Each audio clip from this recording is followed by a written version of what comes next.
friends, and welcome to another one of my videos. I hope you are doing well wherever in the world you are. Today we're in blustery Sydney, a place called Crow's Nest, which is aptly named because it's one of the highest places in Sydney in the old colonial days. Today we're here for a different purpose. We're here to actually play around and try to learn something about the Canon EOS M50 time-lapse mode. Now, it's got some great features, and today we're going to do a deep dive into time-lapse and how we can get the best use out of this particular little camera that at the moment I'm really loving. So if you want to find out how this turns out, well, stick around.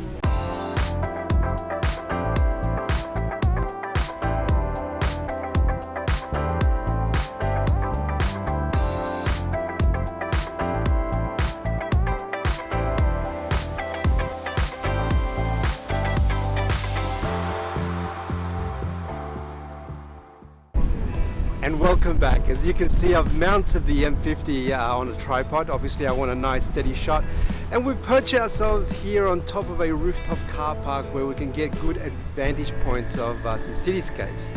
Now today's a windy, blustery day with a lot of clouds, and I think that makes for a good composition as far as time-lapse is concerned, because when we're done we should have some really good pictures of moving clouds. And by the way, now it's really cold, and the wind blew my hat over the roof. It's sitting down there somewhere now on top of an awning. I don't think I'm gonna get it back, and that was my favorite hat.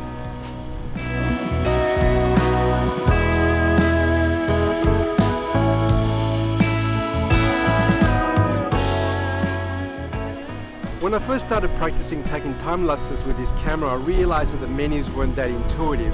I normally took time lapses with my Panasonic camera, and it has a really good menu in order to customize your time lapses the way you wanted it. So I thought I'd take the opportunity and learn how to use the camera and then make a video to teach you all about it. Okay, so once you turn your camera on, switch over to the movie recording mode. Now this mode is the only one that will allow you to configure and shoot off a time lapse. So we're doing the actual automatic exposure settings, so choose the top one. Now once you're in here, you can then select the menu button, and we're going to configure our time lapse. So shooting settings, press the OK button.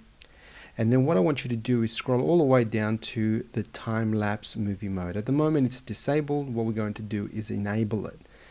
In the next menu, once you enable it, you'll notice that you've got 3 scenes that are pre-configured for different types of time lapses. Scene 1 is for very fast moving time lapses. Scene 2 is for where you want to record things like moving clouds. And scene 3 is a longer time lapse that will allow you to capture the passage of time over a longer period. Now if we select scene 1, this will take us into this menu where we've got different type of settings here. So we've got the interval and shots, we've got the recording size, we've got the auto exposure setting, whether the screen is going to be on and off while you're doing the time lapse, and whether it beeps while you're doing it. Now in scene 2, the interval shots have changed. They are now 5 seconds apart instead of 1 second apart, and obviously it will allow you to take a different time of time lapse. And if you have a look at scene 3, the interval between the shots are now 5 seconds apart. Now obviously it all depends on how much time you have to take these particular time lapses, so select the one that suits you best. There's also the custom mode. Obviously this one you can set your own interval, and you can do it as often, as far apart as you like. You can also control the number of shots. Now as you change these settings, you'll notice that the timer below will tell you how long that's going to take to shoot, and then what the length of the little movie that you're going to get. In this case it's 16 seconds. Now in scene 1, it takes 1 shot every second, and there's going to be 300 of those. Now at that particular interval, you'll notice that it will take 4 minutes and 59 seconds to shoot the movie, and the little time lapse will last 12 seconds long. Now you can also amend the recording size or the quality of the actual video. You can choose Full HD, which is 1080p, or you can switch it over to 4K for a larger and more detailed time lapse. Now the auto exposure setting is very powerful. It has two modes. First of all, the fixed first frame mode. When you kick this particular time lapse off, it will actually set the exposure at the first frame. Now this is very useful for when you have stable lighting conditions. So if in the first, let's say 5 minutes of this time lapse, if the lighting is not going to change very much, now this is great because what happens is that it will catch the exposure and it will set the exposure in the same way for the rest of the 300 shots that are coming. Now the other mode is each frame. Now this particular mode is very powerful because what it does, it exposes the image just before it takes the shot for every shot. And this is very, very useful for when you are doing day to night time lapses or night to day time lapses where the lighting conditions are constantly changing. This will give you that beautiful holy grail time lapse, and it will reduce the flicker when the actual time lapse is compiled. It is a very powerful feature in this camera that it's not very common in any other brand camera. So I suggest that you experiment with this one. We won't be using this one in this particular tutorial, but I may do another one and a future one.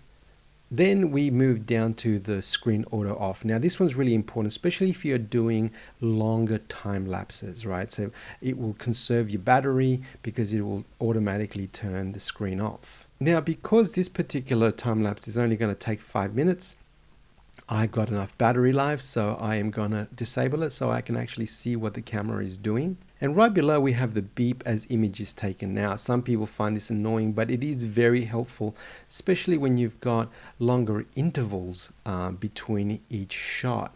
For example, in this one, because it's going off every second, I'm going to disable it.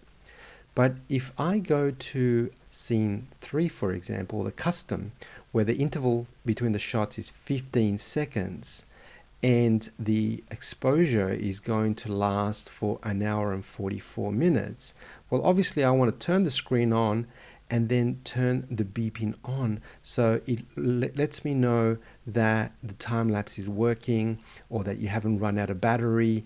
And it's very helpful to have that beep when you're taking time lapses with longer intervals, just so you feel safe and you get that peace of mind that the actual time lapse is working.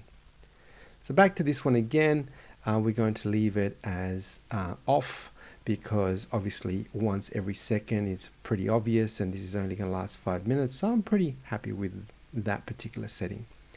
So once you've set it, it's just a matter of going back, and if you have a look now, the little icon on the top left hand corner has changed. Now you've got the little movie mode with a little clock.